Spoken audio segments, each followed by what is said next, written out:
The black church, it was the center of the community. It took care of the spiritual, the physical, the emotional needs in the community.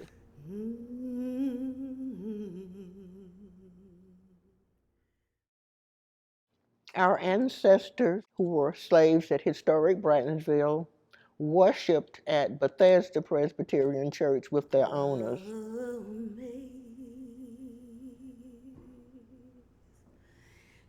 This church is very important to the Brattonsville community because members of the Bratton family, as well as their enslaved populations, would have attended church here. The Brattons, having settled here in probably the mid-1750s, there was an influx of mainly Scotch-Irish Presbyterians, and they would have been original members of Bethesda, including several generations down. Brattons played a very integral part from the beginning of this church up to, I would say, the 1880s at least. And their descendants, including myself, are still members to this day.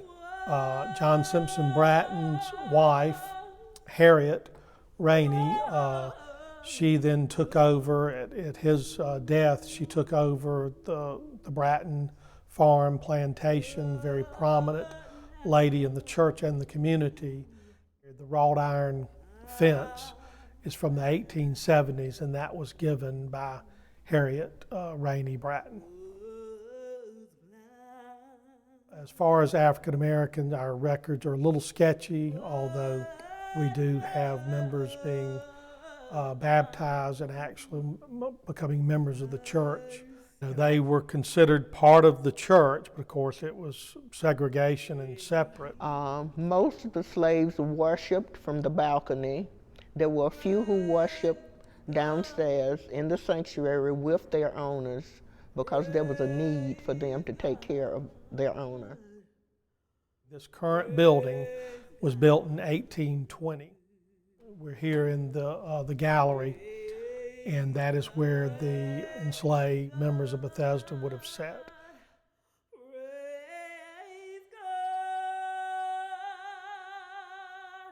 Churches really kind of preached that slavery was okay, and that's something that I find troubling, and definitely wasn't equal, but definitely separate.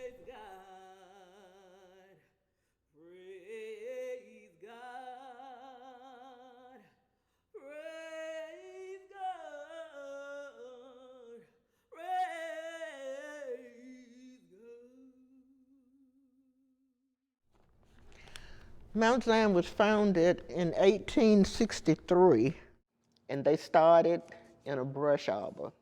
So what would eventually become Mount Zion Baptist Church initially started as a brush arbor, a place where enslaved African Americans would meet illegally, I might add. It was against the law for African Americans to meet in large numbers without a white person present. And this is important to understand because during this time, the African American population greatly outnumbered the white population in this part of South Carolina. And it was out of fear that white people in this area passed these laws, these slave codes that made it illegal to learn to read and write. It made it illegal to meet in large numbers, to carry any kind of weapon. And out of this fear of slave uprisings, they passed these slave codes, one of which made it illegal for them to meet. So any African American enslaved person meeting at this brush arbor here was doing so illegally. So upon emancipation in 1865, not as much changed for the African American community on the Bratton plantation as we might at first think. Many of them lacked the resources that they required to truly become independent individuals. So a lot of them stayed on and worked as sharecroppers on Harriet Bratton's plantation. After emancipation, some of the members decided that they would like to have a place of worship of their own. They left Bethesda with the assistance of Bethesda and a group formed Mount Zion Baptist Church, and there were other churches that were formed, but a group from Bethesda formed Mount Zion Baptist Church. And from there, they raised money and they built this church. The black church became the context in which the African American community could begin its long march towards equality. Walk with me, Lord. Walk with me. Walk with me, Lord. Walk with me while I'm on this Christian journey. I want Jesus to walk with me. So in 1865, a list of all the freedmen on Harriet Bratton's plantation was created, and this list has 83 different freed African Americans ranging in age from 2 months to 75 years. Some of those individuals most likely attended Bethesda Presbyterian Church and then came over here and attended Mount Zion Baptist Church. Some are even buried right here in this very cemetery. I knew that there were enslaved people buried here, but I didn't know how extensive it was until you do the research and start to walk this cemetery out there. You can understand. This is the headstone of Samuel and Amy Smith. Now, on the freedmen's list, Harriet Bratton's freedmen listed, the first name on the list is Samuel and Amy Smith.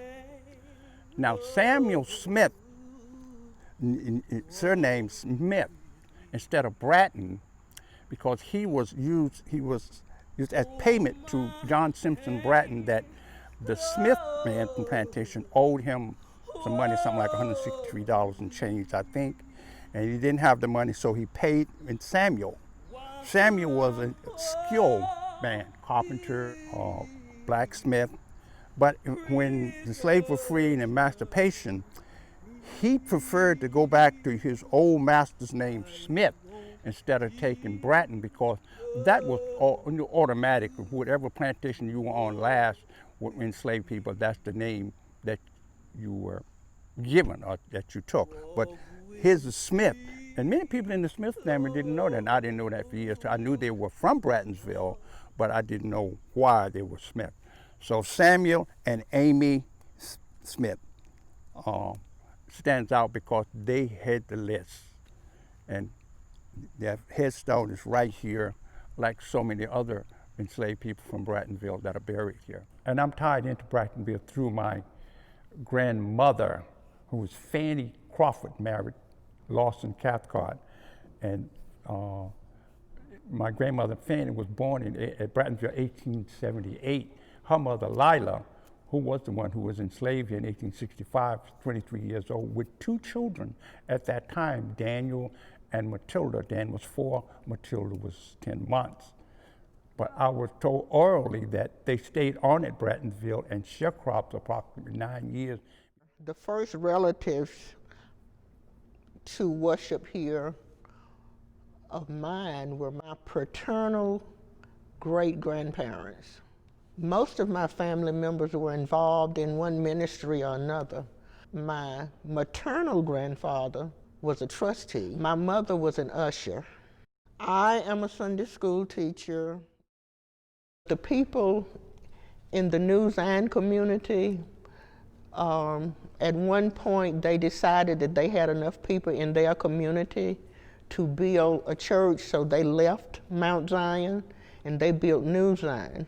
Now, New Zion, they split, and there's another church that we call our grandchild named Mount Pilgrim Baptist Church, and we had a split, and those members went to Great Joy Baptist Church right up the road. So we're the parents for 3 other churches. My church is New Zion, which sprang from Mount Zion, which actually is the mother of all the African American churches around here. The New Zion sprang in 1896 or 7. I was heard 7, Margaret said 6, but either it formed, and the members left here and formed, built and formed the worship at New Zion. My earliest remembrance as a child of seeing electric lights was at New Zion Church, because people in this area did not have electricity. And I remember staring up at those lights, trying to figure out how they were burning. So the church had that mystique in the community. And whenever you gathered, we played baseball. It was always centered around New Zion Church. It was the center of the community. So Mount Zion always stood out, and whenever I would come to this church, for whatever reason, there's sort of a spiritual significance, because this was the church that founded. This was, we call it Big Mount Zion. It was always kind of an honor to go back to Mount Zion. And it was well understood what this church stood for, in my church and all other churches in the area.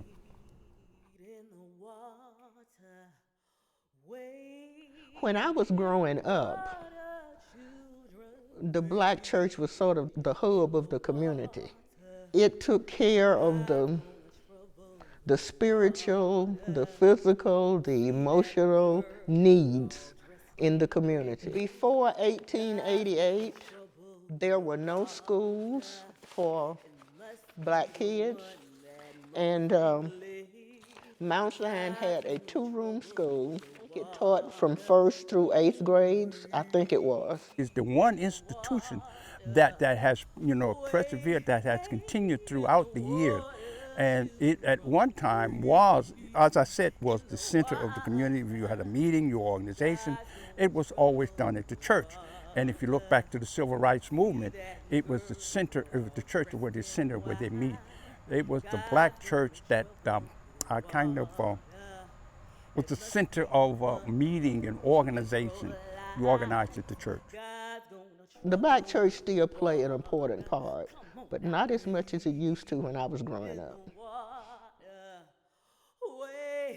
Dr. Bertha Roddy, she was asking questions. She found out that I was a descendant, and there were other descendants, and that rung a chord. And she wants to question, how many families are there? Because during my childhood, everybody was related in this community around here. My grandmother was getting everybody, and we laughed about that. And we said, well, my grandmother's name was Fanny, born in 1868 at Brattonsville.